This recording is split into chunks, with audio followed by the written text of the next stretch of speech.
She brought nothing but her clothes, and she was wearing the same outfit I last saw her in. So, she never intended on spending the night? I believe Mr. Smith is very hospitable. Well, you can't be hospitable to strangers. You can never know what they're up to. Relax, Barbara. The police will find them. Well, will they? Poor Sam. Who could have done this? That's what I'm going to find out. Detective Sampson, trying to do it before tomorrow night because we have a big anniversary show lined up and... Is that all you can think about? The show? I'm the producer. If we don't come through with the show, we could all be out of a job. Who cares about a job at a time like this? Audrey sure would have. Audrey? Don't you listen to It Was a Dark and Stormy Night, Detective. Afraid not. I get too many of those in the job. I don't like to have a workman with me at night. Well, Audrey Ross, she's one of the stars. What does he mean? What happened to her? Sam and Audrey had a teensy-weensy little argument. You know how artists can be. Sure, and maybe this Audrey just decided to get even. Oh, that's ridiculous. If anybody should be tracked down, it's that mysterious woman Fielding's been talking about. She must know something about anything. Say, Fields. That's Fielding, sir. Yeah, Fielding. Did Mr. Slaughter decorate this room by himself? Yes, he did. He's got every weapon known to man in here. What's that thing? That right there is a South American blowgun. And this? That is an Anglo-Saxon battle axe, I believe 9th century. And those things? Oh, these? They're thumb screws, I believe, used in the Salem witch trials. Mr. Slaughter made a fortune with murder. He sure killed enough of them. How about taking me to Mr. Slaughter's room? Very well. Right this way.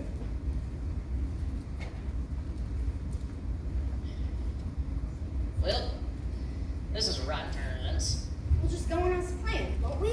But how? Without Sam, we still have the scripts and the show, and I'm sure I can get Audrey into coming back. We don't have any choice. We'll have a run through this afternoon. It's a good thing you brought the manuscript yesterday, Esther. I brought the contract today, but I'm not exactly sure what I'm supposed to do. It's very strange. What's that? I found this on Mr. Slaughter's desk this morning. A radio script? A brand new one. I've never seen it before. Maybe he put it there before, he was abducted. If that's the case, it's even stranger then. Why? It's called The Kidnapping. Sam never mentioned this script like that to me. Maybe he didn't write it. Oh, he did write it. The handwriting is like every script before this and every book. How can you read this scribbling beyond me? Over the years, I've just trained my eyes to wiggle and waggle over the page. Can I try and decipher it? Let me type it up first so you can make sense out of it. Oh, and we'd better tell Samson. Poor Sam. I know he was a miserable individual. But he sure meant a lot to all of us. Or at least our bank accounts. Amen to that one. Just love that. Well, ladies, our journey is at an end, but this is his house. Mr. Barrington! Miss Dude, and how is our genius today? Absent-minded. Wow, this really is his house.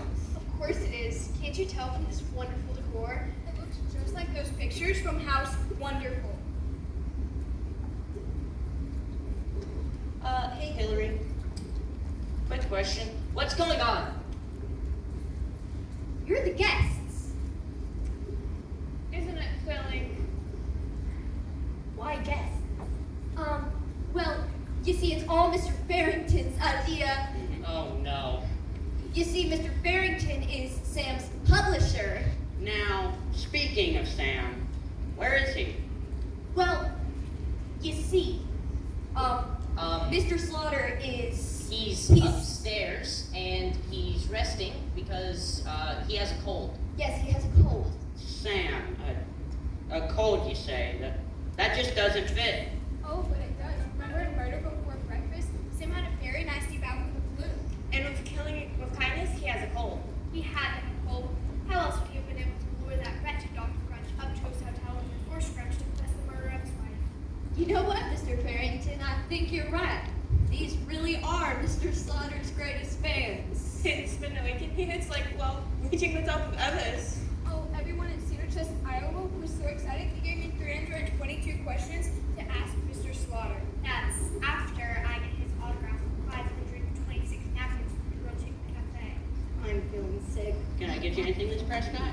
How about a one-way ticket to Tahiti? Well, since you're going to be staying here, I ought to introduce myself. I'm Hillary Dunn. I'm Sam's agent. This is Barbara Prescott.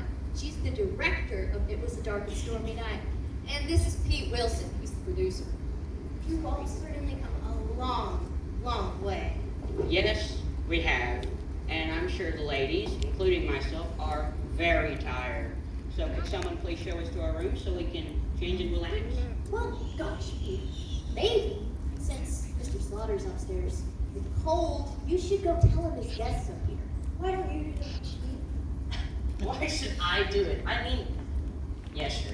We're gonna get to see how you guys make it Dark and Stormy Night, aren't we? Well, of course. Oh, I just love that show. Cuddling is my favorite. Well, lucky for you, he'll be here live and in person tonight for rehearsals. Oh, I could just die. That would be convenient. What about 100 drums? The whole crew will be here. This is more exciting than the Corn Festival in July. Hey, good news. I told Mr. Slaughter that his wonderful guests are here, and Fielding is going to show you ladies right where you belong. This way. Oh gosh, are you a real butler? No, I'm just a figment of your imagination. Oh, I know. Don't tell me. The black-coated butler stood straight as an animal. His nose stuck stick in the air. Behind those cool blue eyes, you could sense every bit of information was neatly hidden away. I mean, secret hidden filed away. So you're the butler? Did you really fall in love with that horrible Russian princess? Please, just come with me. Have you ever seen such devotion? My poodle could take lessons. Now just remember, those are the very people that buy Sam Slaughter books. The very people that keep us all flush. The very people that tune in to It Was a Dark and Stormy Night every week. The very people we'll treat to a weekend they'll never forget. We'll take very good care of them for you, Mr. Farrington. Oh, we all will. I'm staying too. In fact, I've never even met Mr. Sam. And, I think it's high time I thanked him for all he's done for Slender Mouse Publishing. Hey, Pete. Are you nuts? A cold. For all we know, Sam is. Then you would be cold, right? Don't think about it right now. Think about our anniversary show, our obsessive fans, and our lives as we know them. What in tarnation are you talking about? Okay, except for that one lousy little photo that they got in the tagline of Sam Slaughter. Nobody really knows what he looks like, right? But they know his voice. That's easy to do. You're gonna Any of quit us hitting can up fake against it. me, baby. We can get one of the actors to fake it. Have a little bit of practice. Like, yeah, remake his voice. We'll be good. So, what you're saying is we're just gonna go on like Sam's still here? Do you have any other bright ideas? But what about the press? They're bound to hear this sooner or later. Not if we hide it really well.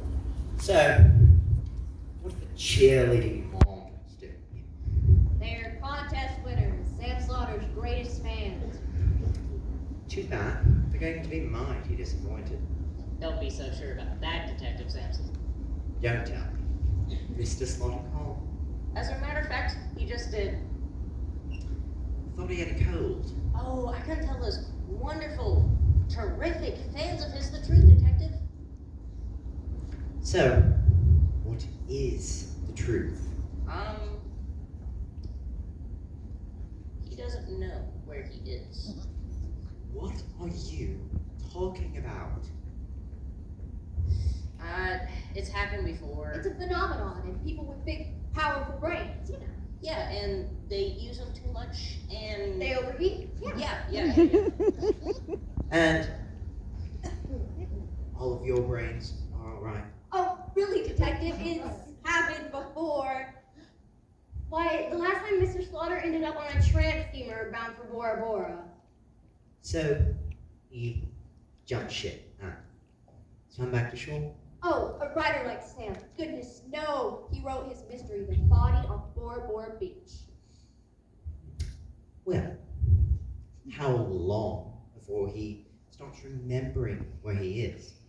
Buddy, that's anybody's guess, really. Evening, everybody. Ready for the big rehearsal? What rehearsal's that? Doc and Stormy night. Anniversary show. I think I might just stay. Always thought it might be fun to see how you do a radio show. Oh, Detective Sampson, it's really very boring. I mean, you'll fall right asleep. That's all right. I need a good rest. And besides, Mr. Slaughter's always here to introduce the show, correct? So that stands to reason he'll be here any moment. So you people just go on and do whatever it is you do. Hey, Barbara, can I see you in the kitchen for a minute, please? Yeah, sure. So, you must be Mr. Sound Effects. You want a door slam? You want a broken glass? You want a gunshot? That's all right. I get enough of those in the job. How come you don't do this show in a studio? Mr. Slaughter really hates people. He really doesn't like those things. You sure killed enough of them. Punk just eats smoke, you know? Who's going to be in the show tonight? Step Miss Ross. She got fired last night.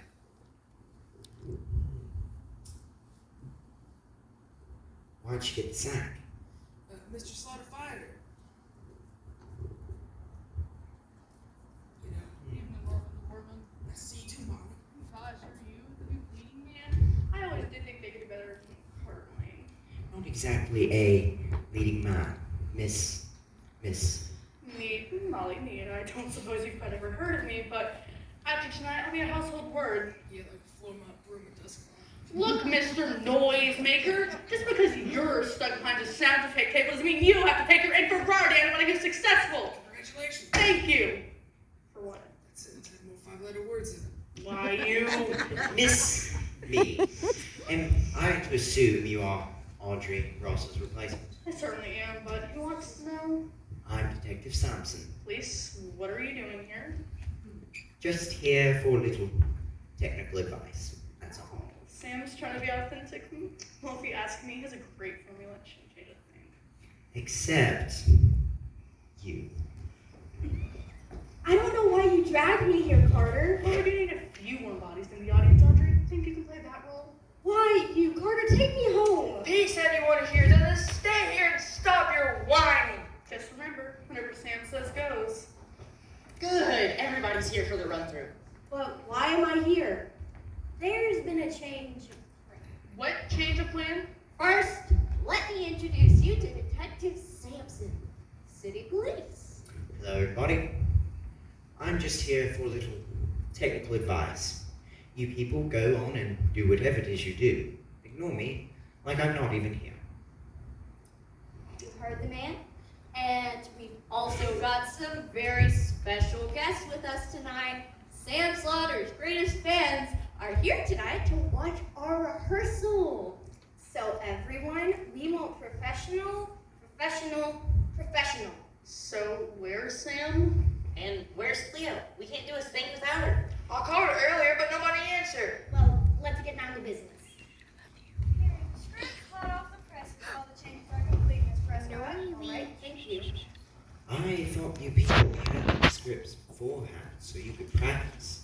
Oh, I assure you, Detective, there were only a few minor changes. A few? I was supposed to be a chorus girl from the South Bronx, and now I'm some, 72-year-old Russian princess.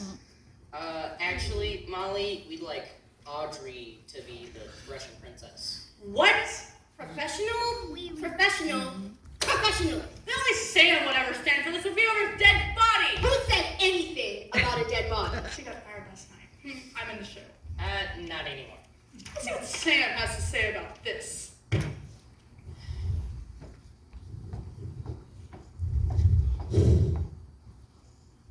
Ah, Cleo, what a fresh look. Nut, bull, imbecile?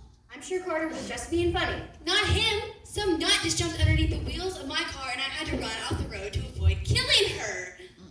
Her? Are you sure? Him, her, it. Whatever. It was a black blur right in front of my headlights. Who are you, anyway? This is Detective Sampson from the City Police Department. What's going on? Technical advice. And, well, Cleo, we're glad you're here. Someone, give her a script, you. I'll get a tow truck, get you whatever ditch you're in, right out of there. Excuse me, sir, but the guests were wondering if it's time for rehearsal. Yeah, send them in. Very well. Guess? What guess? We're having any guess? Yeah, we're having a few guests. It's They're loud. yeah, very loud. It's Sam Slaughter's greatest fans. Just Yeah. It does Not not in a look good way, good, loud. buddy. It does not look Big deal. really annoying. okay. And people, remember, Mr. Farrington is going to be here, so we've got to be on our best behaviors. Big deal. Oh, and need I remind you, Mr. Farrington, is the new haze for the show. The boss is always the one who did it. Sam Slaughter never likes to bring that cliche. Mr. Barrington, head of Slammed House Publishing. I know your handsome face anywhere. And you must be Cleo Rivera. I would know your voice anywhere. You're really in person? And that's Carter Lane. He's even more handsome than his voice. Well, what a charming audience. Well, we're glad you're here. You two, up. You three can sit right down right here. Get a little comfy. Tomorrow is going to be the actual show. But tonight, just a rehearsal. So sit down, get cozy. This is so exciting. I might beg. Where's Sam? I can't find him no place. What have you done with him? He's got a cold, so Pete's gonna be doing Sam's part this afternoon while Sam goes and lies down in his room. I was just in his room. He ain't there. Hey, Molly, darling, do you think maybe Sam just doesn't want to see you? Why of all the lousy Places, everybody. Alright, everyone pipe down. Hey, shush. All right, people, let's take it from page 43. Your line, Audrey. That counts down.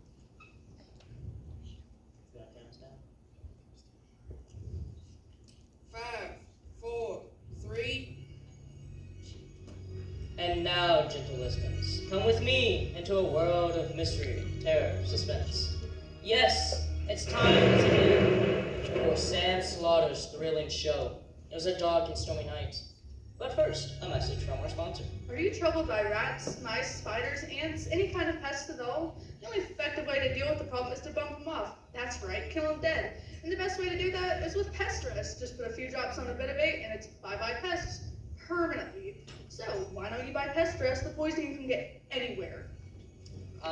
And now, listeners, tonight's story, The Russian versus the Secret. Oh, Count Shabanov, I'm glad you could have come. What's wrong, Princess Jazula? Why did something have to be wrong for me to see you, Count?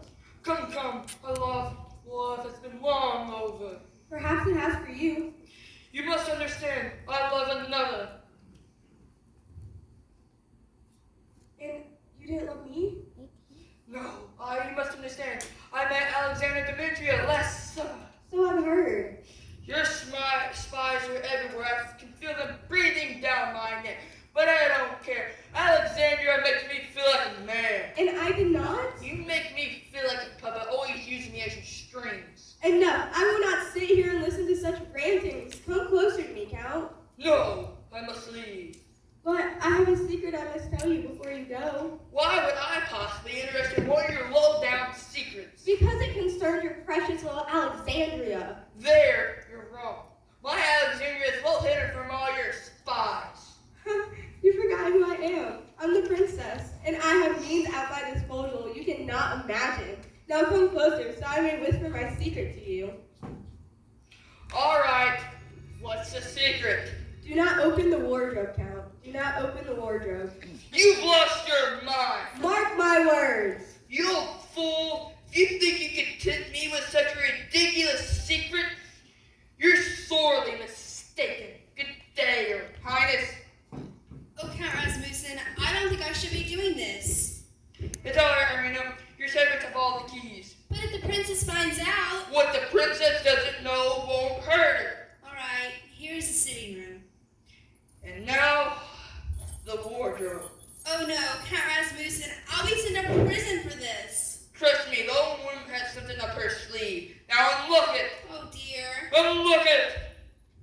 Now step aside. I can't stay here another moment. And now, princess, what secret do you have in store for all of us? Oh God, help! Oh God, help!